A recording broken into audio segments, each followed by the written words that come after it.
Now, Charles and Jeannie never thought they would hear the words "I'm pregnant" coming from their 16-year-old daughter, Emily's mouth. On this day, the world would be introduced to Emmy Jones. From the moment I found out I was pregnant, I knew right away there was nothing else going to change my mind, that I was going to end this baby. Emmy Jones is a voice actress in the Sonic community who's caught up in a lot of scandals lately. Ryan Drummond fucked Emmy Jones with the Sonic voice. The identity of the anonymous accuser who alleged SA against Saberspark last month has been revealed. Born on December 17th of 1993, Emmy would grow up to find a love for not only video games, but specifically Sonic the Hedgehog and many other fandoms such as My Little Pony. Spending a lot of her time on the internet, she would find the time to engross herself in these communities, growing a following, becoming figureheads of them. And after 10 to 15 years of influence, opportunity, and some would go as far to say power, she has used her positioning as a method of gaining more power in this community, planting seeds of division within the community that she's supposed to be growing, deceiving her audience, betraying friends, and ultimately attempting to ruin the real lives of people she simply didn't end on good terms with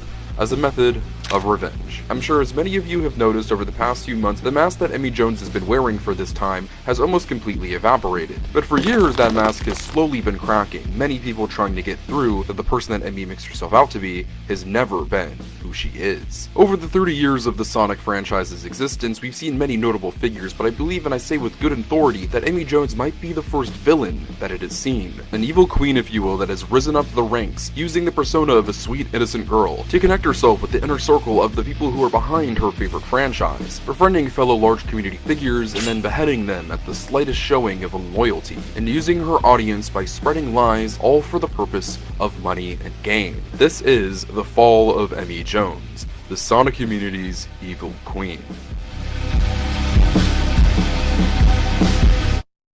Coming up.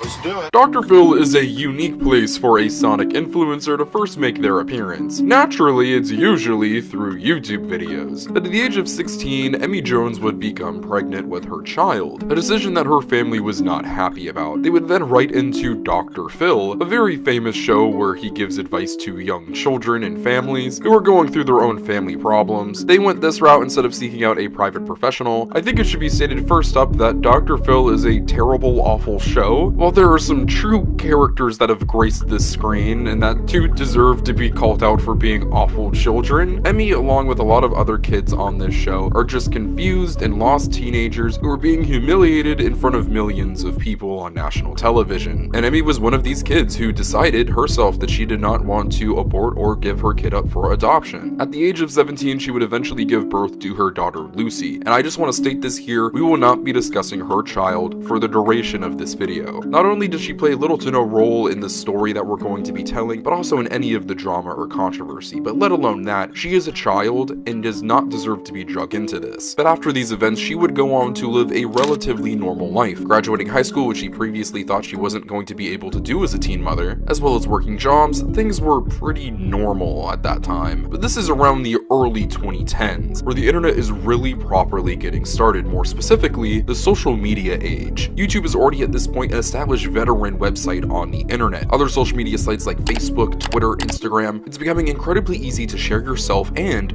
your interests, which Emmy developed a lot of. As a child, she gravitated towards a lot of different brands, but two stuck out in particular: Sonic the Hedgehog and My Little Pony. The latter surprisingly being what kicks off this downward trajectory. She became very engrossed in this community. In the early 2010s, more specifically 2012, My Little Pony really took off. My Little Pony. This cartoon about pastel ponies has developed a cult following. In 2010, My Little Pony Friendship is Magic would debut on the Hub, which would later go on to be rebranded as Discovery Family. The show would run for almost an entire decade, and would go on to be one of the most defining cartoons of that time, rebirthing what was essentially just a glorified toy line into a pop culture juggernaut, specifically having a grip on the internet. Communities would be born across the various social media platforms we discussed, eventually cultivating in actual real-life conventions taking place, all completely completely being fan-run. After starting up podcasts, doing music covers, and engaging with fans on social media, Emmy Jones would go on to be one of the most well-known people in the My Little Pony community. And even if you don't know much about My Little Pony,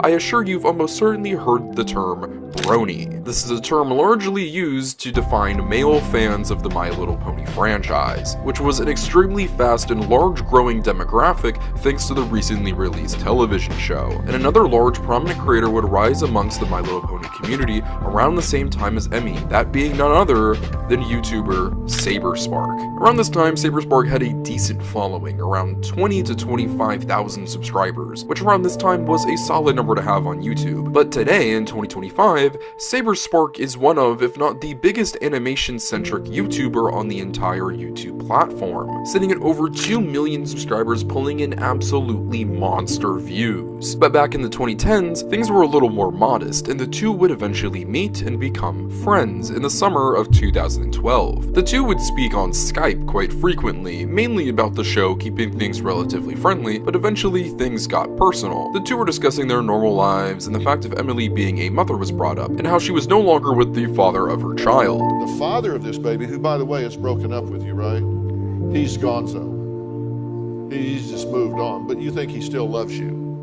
This naturally transitioned into the topic of her being single, and things got progressively more flirty between the two. But the convention Canterlot Gardens being set for the 28th through 30th of September, the two were looking at that convention as a place where they could hook up. Strictly under the banner, though, of friends with benefits. The two would eventually meet at the convention, being in a hotel room with a handful of friends, but going off to eventually have sex. The two would hook up, with both parties going on to describe the encounter as brief and disappointing, but would still keep in contact after this happened. Around this time, SaberSpark was having a lot of anxiety about Emmy not getting her period, fearing that she might be pregnant. He feared this because their sex was unprotected, due to Emmy saying that she had an IUD. And despite IUDs being 99% effective, there was always that 1% chance, and also the chance that Emmy was lying. So the two would meet up at a hotel a few months later in November of the same year for Equestria LA, another My Little Pony convention. While initially planning to take the pregnancy test, they decided to wait until the end of the convention, choosing to spend time together and have fun. They were in a relatively empty floor in the hotel, got intimate, and then went into a bathroom to have sex. After this, however, the two wouldn't be necessarily close during the convention, only really having one brief interaction after a screening of the Brony documentary in downtown Disney. As SaberSpark was leaving the theater, he would look over, and once when they made eye contact, she would awkwardly fall down a wall, seeming to have some kind of medical issue, according to him. But after the Disney staff stepped in and gave first aid to Emmy, Saber would eventually leave, and the two would meet up on the final day of the convention so that Emmy could take her pregnancy test, which came back negative. Confused by Emmy's recent behavior and hesitancy to take the pregnancy test, SaberSpark was questioning a lot about her and eventually pulled away from her, not texting back anymore and eventually unfollowing her on Twitter. The two at this point obviously were not on great terms, with Emily being quite upset at SaberSpark for essentially ghosting her. This made conventions very weird, with there being awkward tension between the two, so SaberSpark decided to reach out and patch things up before SaberSpark eventually pulled away again. This lit a fuse under Emmy, a very angry one. And conveniently, while this relationship ended, an interest in another property grew. Around this time, Emmy was getting into cosplaying, but specifically Sonic the Hedgehog cosplay. The shoot seemingly being very high quality, and her also being conventionally attractive, the Sonic fanbase took a liking. Emmy was already a pretty big Sonic fan, and with her becoming recently disillusioned with the My Little Pony community, it seemed like the perfect time to jump ship to another fanbase. And while a lot of the community was eating up her cosplays, there was one individual who wasn't. Lizzie Silva, a longtime Sonic the Hedgehog fan who did cosplay and largely credits the Sonic character for helping get her through a brain tumor. This is an objectively powerful story, and a lot of people within Sega or people associated with the Sonic brand took a liking to Lizzie for this reason. But Emmy became very popular very fast. You have to remember, the Sonic community to this day is very much so a boys club. The most popular influencers are male, and that was even more the case back in the day. So when a cute little white girl pops onto the scene and loves Sonic the Hedgehog, wearing spandex cosplay, engaging with the community, and ready to network with larger influencers, Lizzie not only found her cosplay derivative, but took Emmy as a threat, swiftly blocking her on Twitter and going about her business. While all this was going on, Emmy was befriending some pretty big name creators and influencers in the Sonic scene during the mid-2010s, specifically Matt Mannheimer, the former owner of Tails Channel. If you were a Sonic fan, you are most likely familiar with Tails Channel, whether it is right now in them having a large presence on social media, or when they were a massive, almost conglomerate Sonic corporation on YouTube. They have always held a lot of power and have had a lot of connections with not only Sonic the Hedgehog creators,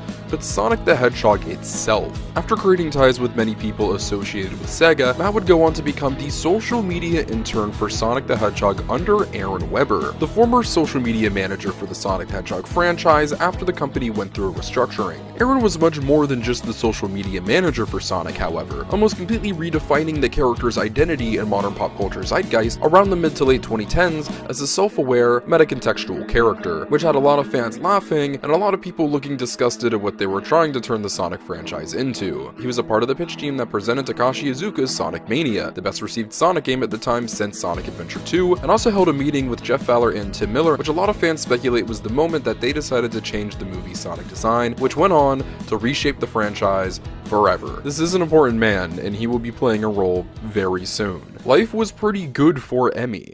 Around this time, she noticed that Lizzie blocked her, confused as to why she added Tails Channel and YouTuber Steven Nux, which directly led to dogpiling. Not just that, but truly a really fucked up reply came after saying, jealous of attention, she feels she should be getting attention for beating cancer when I'm just a pretty cosplayer. A truly fucked up and heinous thing to say about somebody, and from this point forward, Lizzie vowed revenge on Emmy Jones. Now, while yes, Emmy did start this situation off incredibly poorly, recruiting creators and their fans to attack her, and tweeting an incredibly insensitive comment, Lizzie to this day has made it her mission to destroy Emmy Jones, creating an at this point one-sided relationship with her where she has harassed, stalked, even sent the cops to her home.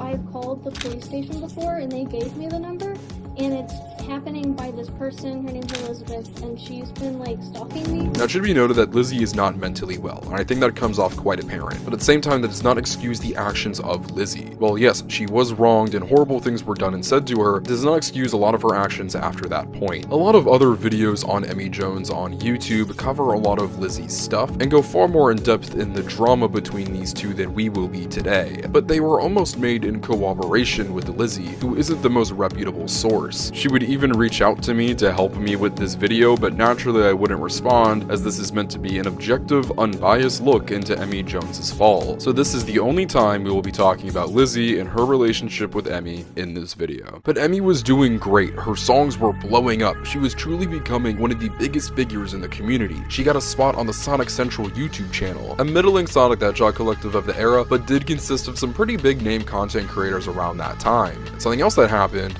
that she became the Sonic community's most eligible bachelorette. I'm sure you all have been waiting for it. Emmy is most known for sleeping with former Sonic voice actor Ryan Drummond. A little background on Ryan, he was Sonic's first video game voice actor starting in 1998 with Sonic Adventure all the way up until 2004 with Sega Superstars. By this point, he was already over 10 years removed from his tenure as Sonic the Hedgehog, and despite being very young but still around the scene at that time, I can tell you he wasn't incredibly involved with the fan base just yet. Not until 2020 did you see these former voice actors popping out at conventions, doing signings and interviews, so them not only having a relationship, but a relationship this intimate was definitely a novelty at the time. Outside of the fact of a former official Sonic voice sleeping with a fan, the biggest controversy that arose from this is that a lot of people put this under the category of an affair. At the time, Ryan Drummond was indeed married to his wife, with his wife not filing for divorce until 2018 and it being finalized in 2019. In 2016, Emmy Jones claims that they were simply separated. When you and your partner fully agree to separate from each other and that your marriage is essentially finished outside of court, it does not fall under the guise of cheating. You both have mutually agreed to go your separate ways, but due to Ryan and his wife having multiple children, this made the divorce more complicated, which made it take more time, and notoriously, divorces that include children extend the process exponentially. As a child of divorce myself,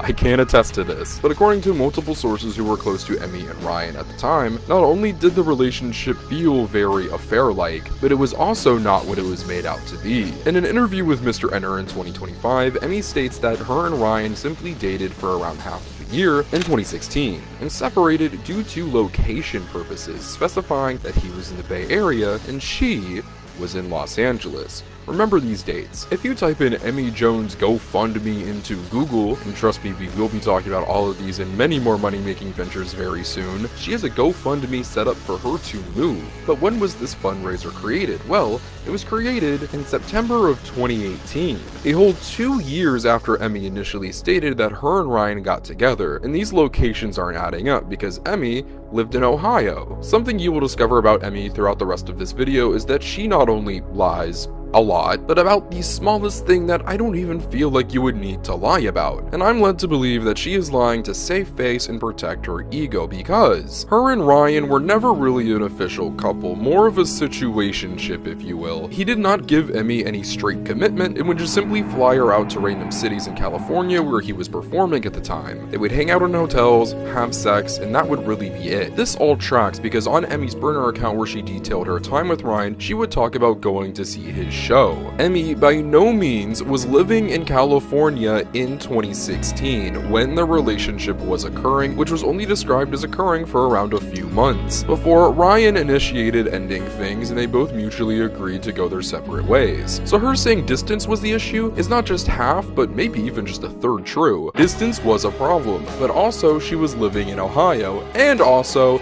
they were never really a defined couple. If this relationship was not an affair, there is nothing necessarily weird or immoral here. This is just two adults trying to figure their way around a weird, complicated relationship. I kinda hate that this is the #1 thing people talk about when it comes to Emmy Jones because it's usually just boiled down to, haha, Sonic's former voice actor slept with a fan voice actor who's like 20 years younger than him. And also, you know, they use the voice. Only God knows why somebody would be attracted to the sound of Sonic the Hedgehog while getting their back blown out, but the last thing we do on this channel is kink shame, so if that's what she's into, that's what she's into. At surface level to a normal person brain, this is really just two people having sex. If this truly was an affair and Ryan and his wife were separated, and frequently whenever this comes up, this is used as a smokescreen that covers up bigger controversy that comes later down the line with Emmy Jones, but unfortunately for us, her love life isn't done just yet. Once when her and Ryan separated, she must have gotten really into voice acting. Around this time, Emmy was becoming just as well known for her Tails impersonation as she was for her song covers. People doing Sonic voices is nothing new, as there were a lot of prominent people doing voices of characters around this time in different fan projects. One of those people was named the Blue-Eyed Fox. They were set to appear in Sonic the Wrath of Nazo as Tails, until they were replaced by also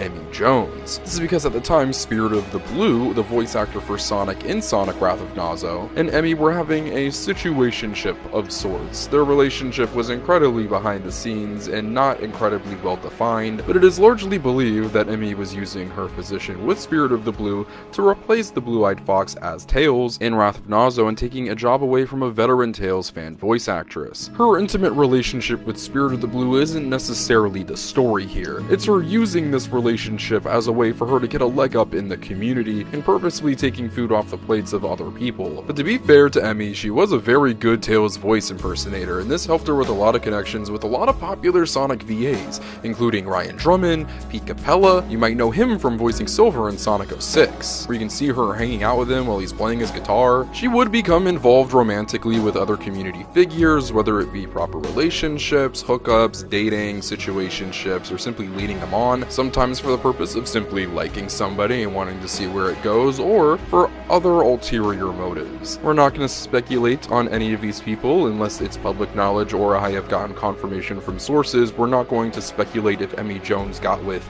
Jason Griffith's dad, but somebody we know that she flirted with, or rather led on, was the member of the website and organization Sonic Retro. I will not be specifying this person for privacy reasons. As you'll come to see in future controversies that we'll get into, harassment from Emmy and her audience plays a big role and is obviously an awful thing to do, and the last thing I want to do is incite more harassment from those people. So when something is not entirely public knowledge, please understand when I choose to exclude their names.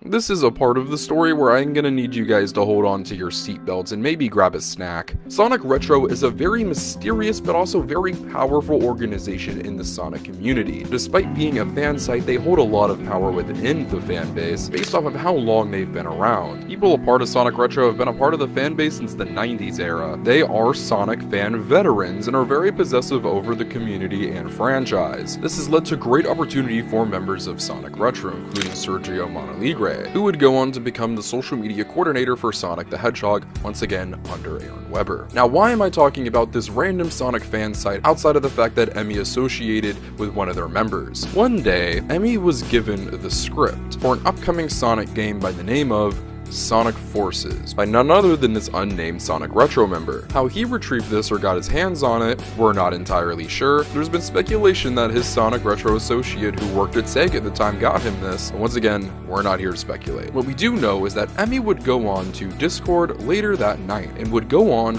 to leak this script. For those around the Sonic community at the time, you would remember Sonic Forces script being leaked. And yes, it was from none other than Emmy herself. This was a draft from 2016 with notes given from somebody with the initials of AW. Somebody around that time that shared those same initials was Aaron Webber, someone that Emmy recently became very close to, thanks to her connections with the aforementioned Matt Mannheimer of Tales Channel and Sonic Retro members. And not only did Emmy leak this script, she leaked this script from Webber's apartment. And no, not just because they were friends, Emmy and Aaron were seeing each other at the time. I'm gonna fire over an allegedly here for legal purposes, but as you're seeing on screen right now, I have multiple testimonies from people who were close to Emmy and Aaron at the time. Now, this is one of the most well-known secrets behind the scenes in the Sonic community amongst larger influencers. It just hasn't come out because I don't feel like there's been any reason to, but when you're making an expose on Emmy Jones, now kind of feels like the right time. Many people wonder why Emmy was given so many opportunities with Sega, how she became so closely associated with the company. This is a large reason why.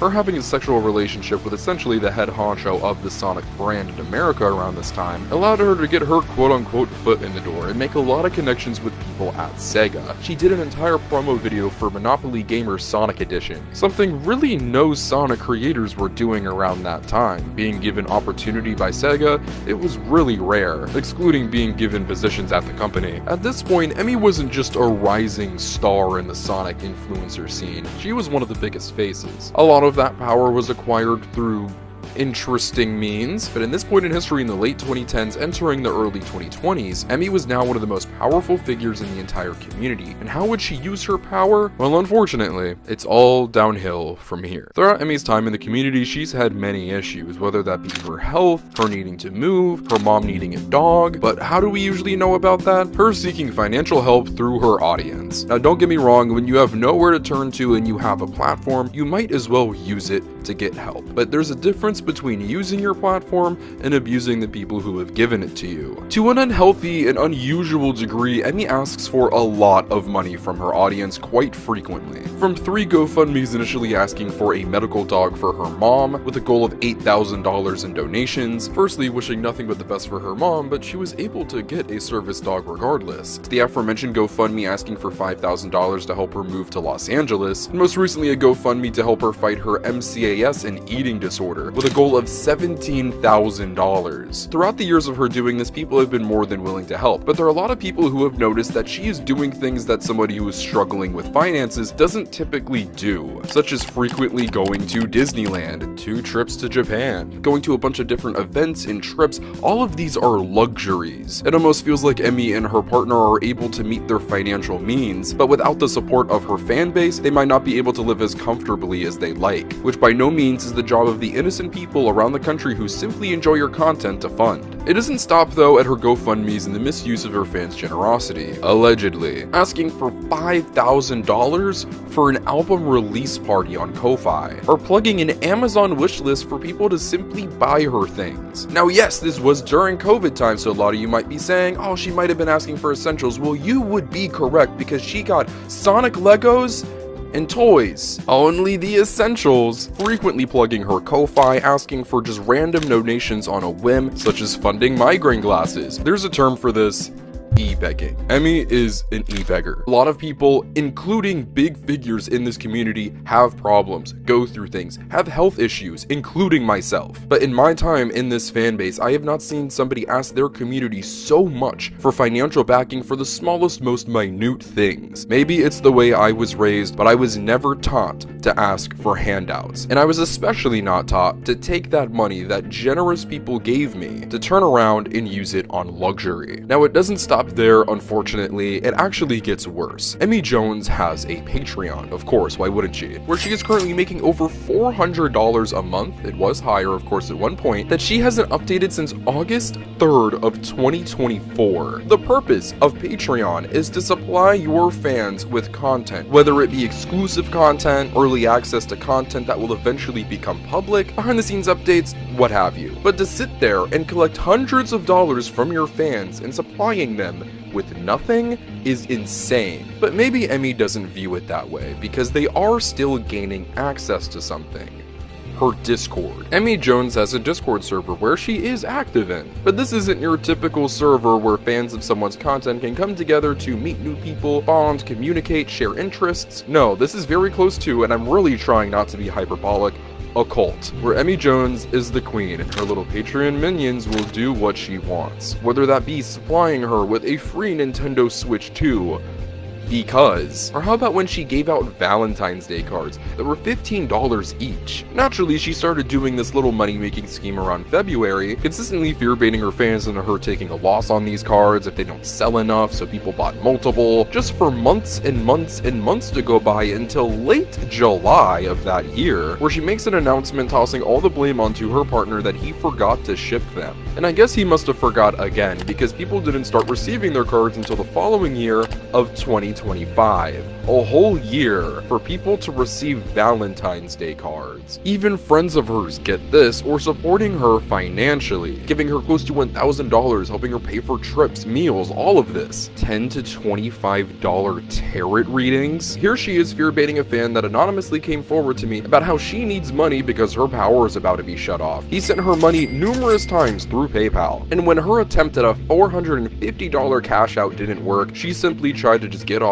with a 30. This is not normal behavior. I don't care what way that you try to paint this, this is clear financial manipulation of her audience and makes her GoFundMes all that more sketchy. Remember though, money isn't all that matters to Emmy. It's also power. Her Discord has been turned into a battleground, a dictatorship, where you must, as a fan of her, build up the social credit to be one of her favorites, and if you don't, you are simply treated as lesser. A big part of this is being as hateful as she is. Emmy, at her core, does not like the community that she is a part of and profiting off of. More specifically, the larger influencers and creators that she shares the scene with. It's been said that she had a whole entire hate campaign against Sam Procrastinate, where none of her audience would be able to say anything positive about the man or his content. Why is this? Because he did not personally come out and use his platform to publicly defend Emmy during one of her controversies, which, let me remind you guys, is not the job of Sam or any content creator to do when somebody gets into a scuffle. She also has specific vendettas against Fidel of GamesCage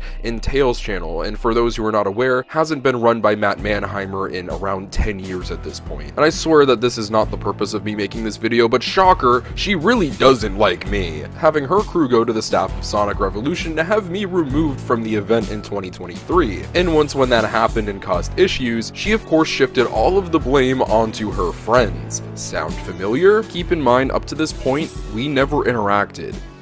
Ever. This woman is a whole 10 years my senior. I don't know why she cared so much I was there. I'm sure there were many people at Sonic Revolution who saw me and were like, oh, I don't like Speed Supersonic, and then went about their business like a normal person. And I'm sure there are many people on the internet right now who see content creators like Sam or Fidel or myself, and they do not enjoy us, our personality, or our content. But you know what they do? They go about their business and do their own thing and enjoy what they enjoy. They do not create and encourage hate campaigns against us. They do not have us physically removed from events where no trouble is being caused at. Emmy actively makes the lives of us creators worse in this community, all because she's an incredibly angry and vengeful person, and only has become more so over time. It has been reported by a former friend of hers that she would simply sit in her apartment and hate watch other creators' videos who she personally didn't like. It made everybody incredibly uncomfortable and really opened the eyes to who Emmy was becoming. I needed to get a lot of that stuff out of the way because this next segment of the video is going to get a lot more serious, because we're going to be diving into some very serious topics. So I'm going to put up a trigger warning for the following: grooming, sexual assault, harassment, and rape. If any of you guys have heard this before, This is music by the band Hyper Potions. One half of Hyper Potions was a man by the name of Kevin Vallejo. They befriended Aaron Weber and were able to start working on basically every upcoming Sonic project they had in the works. From Sonic Boom Fire and Ice, Sonic Mania, even doing a performance at the 25th anniversary party, they were very well connected in the Sonic scene and started to make a name for themselves. Emmy naturally became very close with these people, and also gained a relationship with the wife of Kevin, Evelyn Ferreira. When Evelyn and Kevin met, he was 24, and she was 15. As the term wife suggests, they would eventually get married and have a very abusive relationship, both verbally, physically. Her document, which will be linked below, was not an easy read. However, thankfully, around the pandemic, they were able to get divorced, with her staying out in Los Angeles and him going back home to Pennsylvania. Like Kevin, Evelyn was also a musician, and around that time was working on a project. What project was that?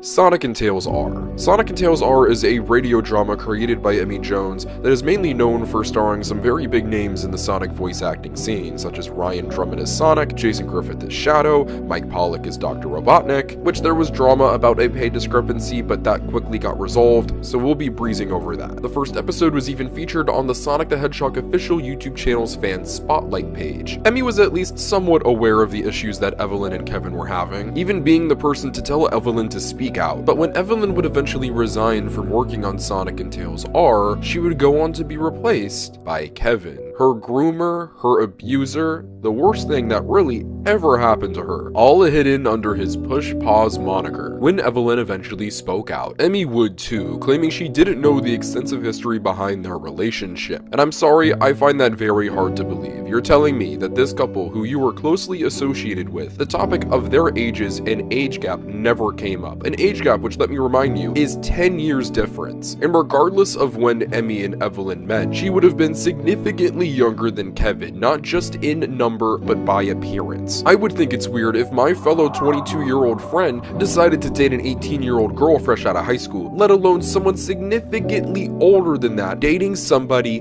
that young. Emmy deflects when Evelyn said that she needed to stick up for herself in relation to Kevin going back home to Pennsylvania and Evelyn staying in LA. But even if you didn't have the gritty details of their marriage and why it was ending, you're telling me that you didn't know anything that Kevin had done? When you were talking with Evelyn, that a simple discussion of life, two friends confiding in each other, no red flags were raised about Kevin or his character. But regardless of that, why would you think it is okay or moral to replace the person who is leaving your project with their ex, who they are currently separating from and having a very messy situation? She then flat out lies in her statement, says that the composer role was not filled by Kevin, which yes, it's right here, it's in the credits. She then gets mad at the internet for condemning her for her wrongdoings in this situation, and ends it off by saying that she hopes that Kevin can get the help that he needs. Help he needs? He groomed a 15-year-old and then went on to abuse, manipulate, and sexually assault her in their marriage. Why would you wish him well?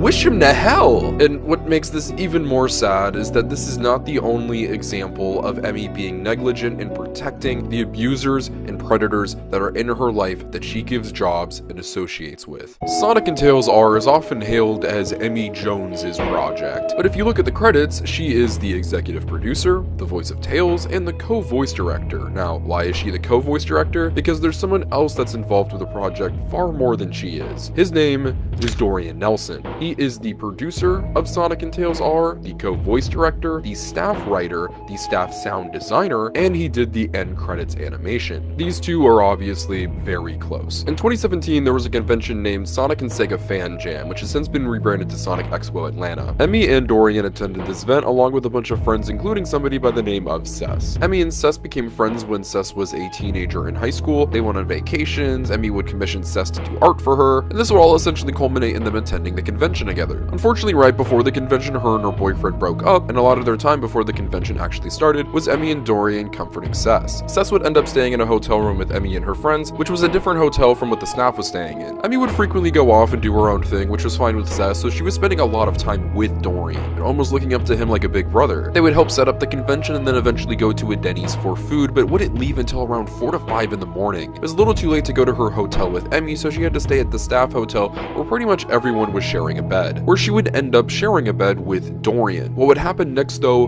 was not consensual. At one point in the night she felt his arm around her, and then at another point during the night woke up to him spooning her. She turned around to release his grip, only to see him wide awake. He would laugh, kiss her on the face, and say, "I really like you, Ceci," while running his hand through her hair. While Cess does not qualify this as sexual assault, this by definition is sexual harassment. Emmy would be made aware of this, going on to chew out Dorian and condemn his actions, and Cess would go on to voice to Dorian how this deeply made her uncomfortable, and they were able to continue some form of a relationship, remaining friendly, but by no means being as close or talkative as they used to. Fast forward years later, Emmy would go on to make music with someone by the name of Hunted P. If you guys are not familiar with Hunted P, he did the infamous "You know me, the fighting freak Knuckles, and we're at Pumpkin Hill. You ready?" Yeah, that guy. Long story short, they would have a very weird working relationship. He was incredibly creepy, harassed her. None of that stuff was cool whatsoever. Dorian Nelson, though, who at the time was working on Sonic and Tails R with her, went on to write a statement for 100p and then retweet it. This was essentially the straw that broke the camel's back for Cess, and she completely cut off Dorian. This would all soon reach a breaking point, however. In 2022, Sonic Fan Jam was still running, and Cess was intending to attend.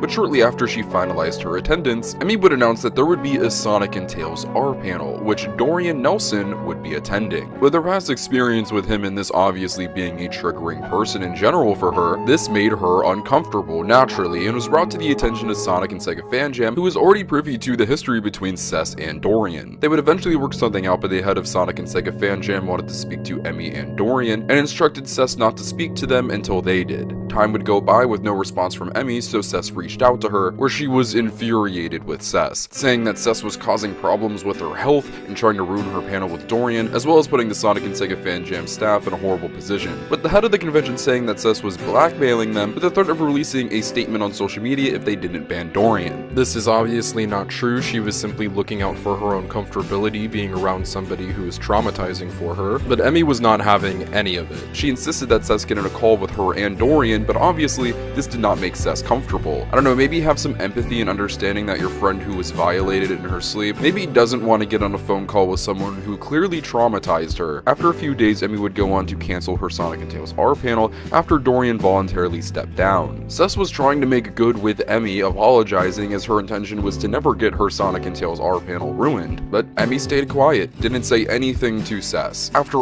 all of this, Emmy and Cess would attend Sonic and Sega Fan Jam, but they would keep their separate ways. 2 days after returning from that event though, Dorian would publish a doc about how he had been falsely accused of sexual assault for years, with Emmy going on to retweet it and endorse it. Keep in mind, Cess never said that she was sexually assaulted, but she was harassed, and I think we can assume that Dorian is aware of his actions, and that what he did that night was not okay, and has to live with that guilty conscience. Remember, initially when this happened, Emmy was on Cess's side and called out Dorian, but of course, as we're aware by history, she would go on to create an entire radio drama with the man, and then later, when she felt personally slighted, went on to deny this victim's experience and call her out in a public forum, bringing incredibly personal things to light that the public did not need to know about. Emmy would of course take to Twitter to make her own call-out post of Cess, where she accused her of blackmailing Fan Jam, and how Cess coming out about Dorian somehow impacted Emmy's health significantly. This led to months of harassment from Emmy and Dorian's audiences, until months later when Cess was able to publish her own doc, which the edited version of that doc will be linked below. That version was ultimately created after Emmy and her decided to make peace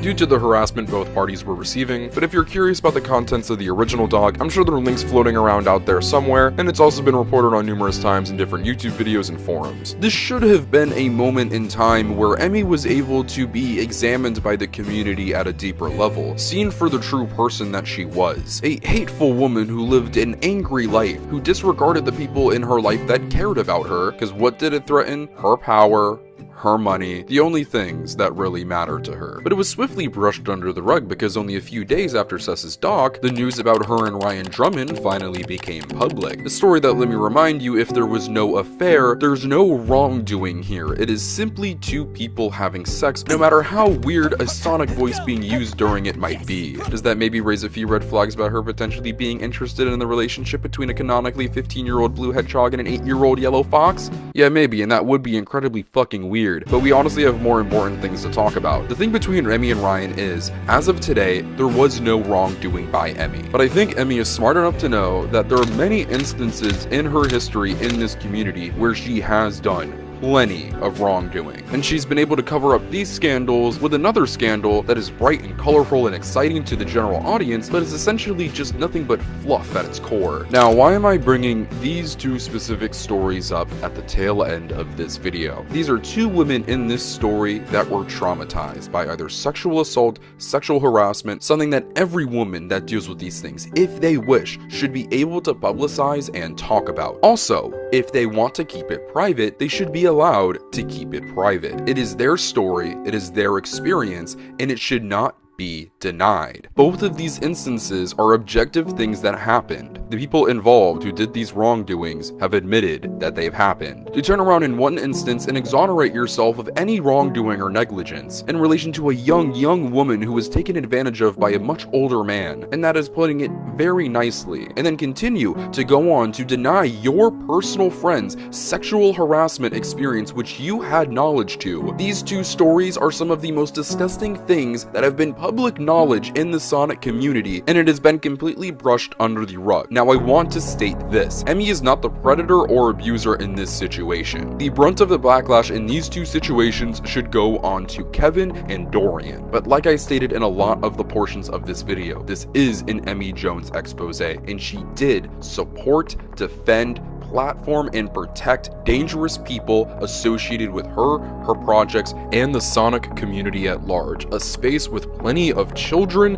and women. And this transitions us perfectly in how we got here in the first place. Let's rewind all the way back to 2012. You remember this little relationship right here? Well, now you do. Well, for over a decade, we had no idea that this relationship existed at all, until it was brought to light in 2025 by somebody anonymous. This anonymous person is accusing Saberspark of rape on not just one, but two occasions at two My Little Pony conventions, one being Canterlot Gardens and the other being Equestria LA. And with this being a first-hand recounting, yes, this anonymous person is Emmy Jones. In the testimony, it's almost described like they had zero intention of having a sexual relationship leading up to that convention, with him using the power dynamic of her being a freshly 18-year-old fan and him being some big popular online influencer. Keep in mind, he had 20 to 25,000 subscribers at the time, much different from the 2 million he has nowadays. She makes their first encounter out to be entirely unconsensual, which would essentially make this rape. It's painted as if this came out of nowhere, despite there being instances in her own testimony where she describes having a crush on Saberspark, as well as him being aware of this. She would then go on to detail her next encounter, where all of the cracks begin to form, recounting them being in an elevator where he forcefully shoved her against the wall and shoved his tongue down her throat. She then says they'd proceed to go right back down exactly to where they were, to then go into the bathroom for oral sex. In text messages, she describes going down to a basement area where there was meeting rooms and a carpeted area. But not only did Saberspark state that this occurred in a lower gym area floor, but the hotel would go on to confirm Saberspark's recollection of the location as correct. But not just that, why would they go down, to then go back up, to then go back down again? In Emmy's original testimony, she makes this out to sound like it was the last time they ever interacted, that what happened was so horrific that she pulled back and never attempted to speak to him again. If you're paying attention, this is a very twisted, different, evil version of what we described earlier in the video when we talked about Emmy and Saber's relationship, and that's because this is exactly what it is. This is a lie. Now, obviously, after discussing two past instances of sexual assault or harassment experiences, I'm not just going to blindly deny somebody saying that they were raped. But once when this was published, us not knowing that this was Emmy, Saberspark was torn to shreds. The narrative of him being a rapist spread like wildfire. You can deny all you want, which is what Saberspark did. But if you don't have evidence, you're kinda fucked. So what did Saberspark do? He sifted through old computers, multiple telephones, spending hundreds of dollars to find text logs, and he did. And it disputed everything Emmy said. That doesn't sound like you immediately retreating from somebody and being so traumatized by your experience with them. What it actually sounds like is that according to her ex-boyfriend Solrak, being unfollowed on Twitter at the time was like the worst thing somebody could have done to her, and that when Saberspark did this not one but two times, remember, somebody that she really cared about and had a sexual relationship with, irked her beyond belief. and would go on to hold a vendetta for years before inevitably attempting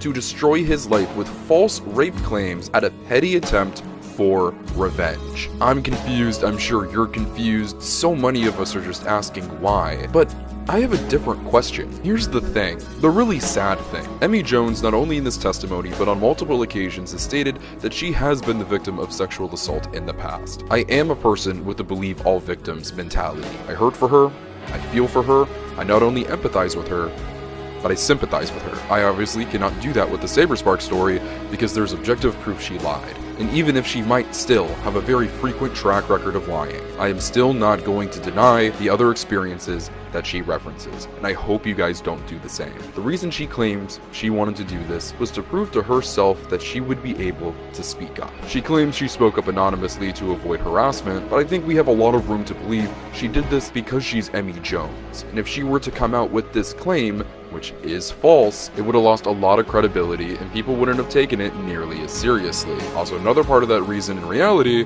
is because she knew she was lying. If Emmy Jones wanted to speak up about her history with sexual assault, why didn't she talk about her actual stories? It would have been an incredibly powerful and humanizing moment for Emmy Jones if she actually talked about her experiences with sexual assault. Something that not a lot of people in this community do, getting that deep, getting that personal. Because the unfortunate reality is there are millions of people in the world and in this community who have dealt with that and continue to do so to this day. And putting that story out there and how you ultimately overcame all of that and managed to have a child and find success despite all the hurt and pain, letting those people know that they're not alone, it would have been, frankly, one of the most beautiful things this fanbase ever saw. But instead, she committed one of, if not her most heinous act, lying about a man that you had an intimate relationship with who happens to be a public figure, and using that as an attempt to take everything away from him and ruin his life. All because you were slighted